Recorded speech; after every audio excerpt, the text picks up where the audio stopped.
कहाँ जा रही है बहू? स्कूटी की चाबी उठाती हुई प्रथा से सास ने पूछा। मम्मी की तरफ जा रही थी अम्मा जी। अभी परसों ही तो गई थी। हाँ, पर आज पापा की तबीयत ठीक नहीं है, उन्हें डॉक्टर को दिखाने ले जाना है। ओह, ये तो रोज का हो गया है। एक फोन आया और ये चल दी। बहाना चाहिए पीहर जाने का, सास ने जाते जाते प्रथा को सुनाते हुए कहा। हम तो पछता गए भाई, बिना भाई की बहन से शादी करके। सोचा था चलो बिना भाई की बहन है तो क्या हुआ, कोई तो इसे भी ब्याहेगा। अरे, जब लड़की के बिना काम ही नहीं चल रहा तो ब्याह ही क्यों किया। ये सुनकर प्रथा के तन बदन में आग लग गई। दरवाजे से ही लौट आए और बोली, ये सब तो आप लोगों को पहले ही से पता था ना अम्मा जी, कि मेरे भाई नहीं है। और माफ करना, इसमें एहसान की क्या बात हुई, आपको भी तो पढ़ी लिखी कमाओ बहू मिली है। लो, अब तो ये अपनी नौकरी और पैसों की भी धौंस दिखाने लगी। अजी सुनते हैं। देवू के पिताजी। सास बहू की खटपट सुनकर बाहर से आते हुए ससुर जी को देखकर सास बोली, पिताजी मेरा ये मतलब नहीं था, अम्मा जी ने बात ही ऐसी की कि मेरे भी मुंह से भी निकल गया, प्रथा ने स्पष्ट किया। ससुर जी ने कुछ नहीं कहा और अखबार पढ़ने लगे।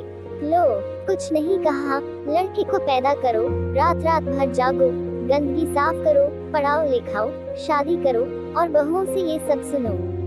कोई लिहाज ही नहीं रहा छोटे बड़े का।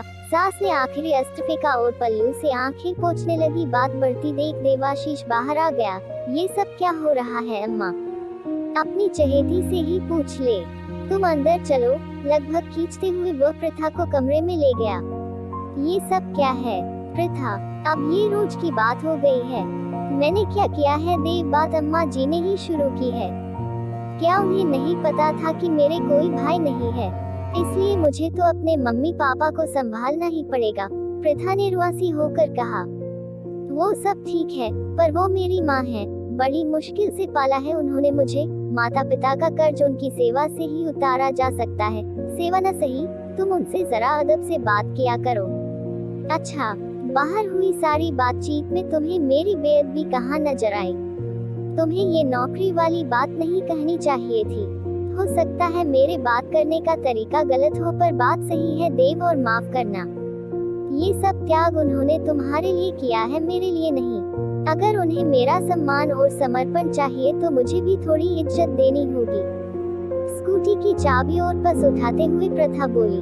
अब कहाँ जा रही हो? कमरे से बाहर जाती हुई प्रथा से देवाशीष ने पूछा।